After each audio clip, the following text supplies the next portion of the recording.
بسم اللہ الرحمن الرحیم۔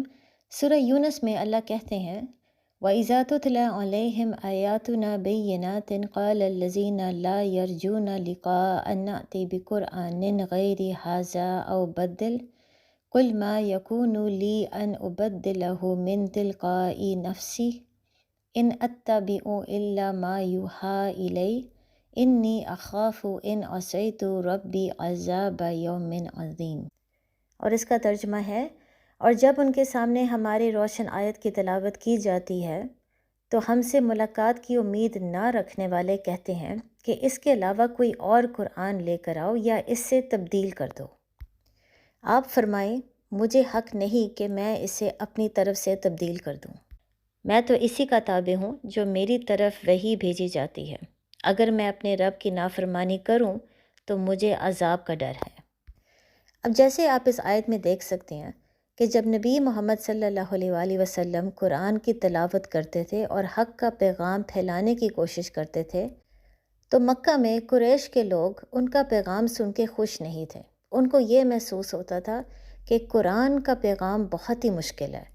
وہ اللہ کے علاوہ بتوں کی بھی عبادت کرنا چاہتے تھے، لیکن قرآن میں صرف ایک خدا کی عبادت کرنے کا حکم تھا۔ وہ اپنی سٹیٹس کو مینٹین کرنا چاہتے تھے، لیکن قرآن میں ایکوالٹی کی باتیں تھیں۔ وہ عورتوں کو کمتر سمجھتے تھے اور عورتوں پر ظلم کرتے تھے، لیکن قرآن میں انصاف کا حکم تھا۔ تو اسی لیے وہ نبی محمد صلی اللہ علیہ وآلہ وسلم کے پاس جا کر شکایت کرتے تھے کہ اس قرآن کو بدل دیں یا کوئی اور قرآن ہمارے پاس لے کر آئیں۔ اب آپ اس میں نوٹ کر سکتے ہیں کہ وہ یہ نہیں کہہ رہے کہ ہمارے پاس کچھ بھی نہ لائیں۔ اس کا مطلب یہ ہے کہ ایک ایسا وقت آ گیا تھا کہ قریش کے لوگ نبی محمد صلی اللہ علیہ وآلہ وسلم کو نبی ماننے کے لیے تیار تھے، لیکن وہ ان کے پیغام سے خوش نہیں تھے۔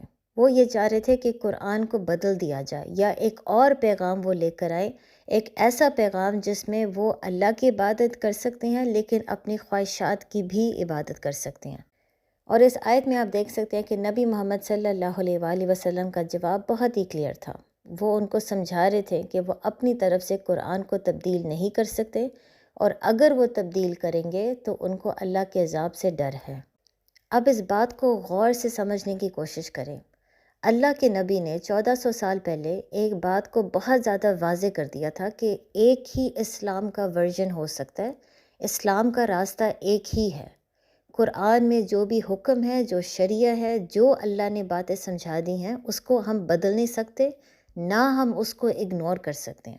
اور اگر وہ ایک نبی ہو کے قرآن کی کوئی بھی آیت کو تبدیل کرتے ہیں یا اگنور کرتے ہیں تو اللہ کے عذاب سے کوئی ان کو بچا نہیں سکتا۔ تو ذرا سوچیں، اگر نبی محمد صلی اللہ علیہ وآلہ وسلم اتنی سخت بات کر رہے ہیں تو ہم لوگ کہاں پہ کھڑے ہیں؟ ہم کیسے سوچ سکتے ہیں کہ ہم قرآن کی آیت کو بدل سکتے ہیں یا ہم کوئی بھی آیت کو اگنور کر سکتے ہیں؟ اب آپ میں سے کچھ لوگ شاید تھوڑی دیر کے لیے کنفیوز ہو جائیں یہ سوچ کے کہ قرآن کی آیت کو تو کوئی بھی نہیں بدل رہا، تو میں کس کے بارے میں بات کر رہی ہوں؟ آج کل کے زمانے میں سوشل میڈیا پہ بہت سے لوگ ہیں جو ایک مختلف اور ایک آسان اسلام کا ورژن پریزنٹ کرنے کی کوشش کر رہی ہیں، ایک ایسا ورژن جس میں آپ اللہ کی عبادت اور اپنی خواہشات کی عبادت بھی کر سکتے ہو۔ اگر آپ ایک مسلمان عورت ہو کر اپنا سر کور نہیں کرنا چاہتی، یا آپ کو ایسا لگتا ہے کہ قرآن میں حجاب کا حکم نہیں ہے، تو پھر آپ حجاب نہ کریں۔ اگر اللہ آپ کے دل میں ہے تو بس یہی کافی ہے۔ اور اگر کوئی آپ کو سمجھانے کی کوشش کرتا ہے، خبردار کرنے کی کوشش کرتا ہے، تو وہ انسان غلط ہے، کیونکہ اس وقت وہ آپ کو جج کر رہا ہے۔ اسی طرح اگر آپ سنت کو فالو نہیں کرنا چاہتے یا آپ حدیث کو نہیں مانتے تو نہ مانیں، جب تک اللہ آپ کے دل میں ہے تو بس یہی کافی ہے۔ اور اگر آپ کو کوئی خبردار کرنے کی کوشش کرتا ہے تو وہ غلط ہے، کیونکہ وہ آپ کو جج کر رہا ہے۔ اگر آپ دن میں 5 دفعہ نماز نہیں پڑھنا چاہتے یا رمضان میں روزے نہیں رکھنا چاہتے تو کوئی مسئلہ نہیں، اگر اللہ آپ کے دل میں ہے تو بس یہی کافی ہے۔ اور اگر کوئی آپ کو خبردار کرنے کی کوشش کرتا ہے تو وہ غلط ہے۔ یہ تمام باتیں کرنے سے ہم قرآن کے پیغام کو بدلنے کی کوشش کر رہے ہیں، کیونکہ ایک طرف اللہ نے قرآن میں واضح کر دیا ہے کہ 5 وقت کی نماز پڑھنا ضروری ہے، رمضان میں روزے رکھنا ضروری ہے، مسلمان عورت کے لیے اپنے آپ کو کور کرنا ضروری ہے، نبی محمد صلی اللہ علیہ وآلہ وسلم کی سنت کو فالو کرنا ضروری ہے۔ اور پھر دوسری طرف ہم یہ کہہ رہے ہیں کہ اگر آپ یہ تمام چیزیں نہیں کرنا چاہتے یا آپ کا بلیف ان چیزوں پر نہیں ہے تو اس میں کوئی مسئلہ نہیں، صرف اللہ آپ کے دل میں ہونا چاہیے، باقی آپ بس وہی کریں جو آپ کا دل چاہتا ہے۔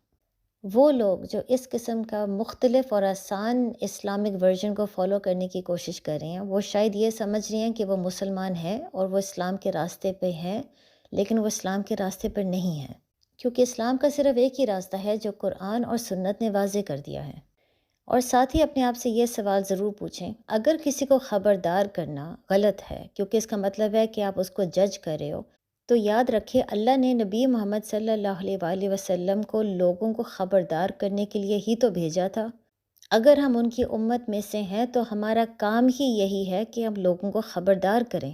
ہاں، یہ بات سچ ہے کہ ہم لوگوں کو جج نہیں کر سکتے، ہم کسی کے ایمان کو جج نہیں کر سکتے، ہم کسی کی آخرت کو جج نہیں کر سکتے۔